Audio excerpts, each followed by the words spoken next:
Salut à tous, pas de panique, le Dakar ne se fait pas soudainement dans la neige. Non, vous le voyez, je remplace notre ami Cyprien pour aujourd'hui, car Cyprien est au bivouac refuge entre donc les deux parties de l'étape marathon sur le Dakar, un endroit un petit peu reculé, sans connexion. Donc c'est à moi bien que revient le plaisir de vous dire ce qui s'est passé aujourd'hui sur le Dakar 2026, la victoire d'Henk Lategan sur cette quatrième étape. Une victoire qui permet aux Sud-Africains de prendre tout simplement la tête du Dakar 2026. Il est parti 23e sur la route, il n'a connu aucune crevaison, une journée absolument parfaite pour Henk Lategan et son copilote Brent Kubica, ce qui leur permet de prendre tout simplement la tête du rallye avec plus de 7 minutes d'avance sur la spéciale et plus de 3 minutes d'avance au général sur Nasser Al-Attiyah, deuxième avec Fabien Lurquin. Bonne journée également pour le duo de chez Dacia, puisqu'ils n'ont connu qu'une seule crevaison. C'était encore une fois une journée assez difficile avec pas mal de cailloux, pas mal de pierres et surtout pas mal de navigation. On a vu plusieurs canyons, plusieurs fois des coureurs et des concurrents se perdre un petit peu et avoir du mal à trouver la bonne piste, ce qui était vraiment très important aujourd'hui. On rappelle, on vous dit que c'est l'étape marathon.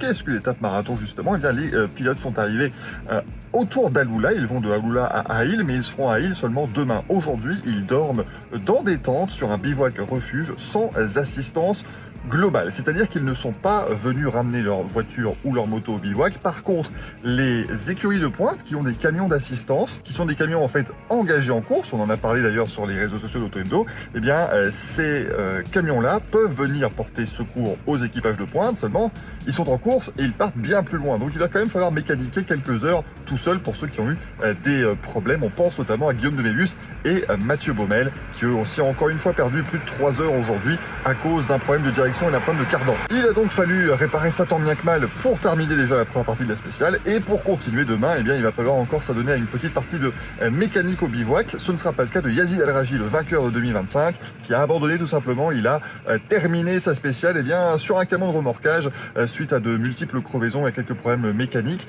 Il pourrait potentiellement revenir dans le rallye, mais en tout cas voilà, pour la victoire, c'est terminé pour Yazid Al-Raji, qui ne remportera pas un deuxième Dakar consécutif. Et enfin, pour terminer en moto, Tosha Sharaina qui s'impose une nouvelle fois sur cette spéciale. C'était déjà le cas hier, donc 2 victoires de suite pour Tosha Sharaina qui prend la tête du général avec, tenez-vous bien, 0 seconde d'avance sur Ricky Brabec, les deux pilotes Honda qui ont donc le même chrono. On retrouve les deux KTM derrière de Daniel Sanders et Edgar Canet. Demain, c'est la suite de l'étape marathon.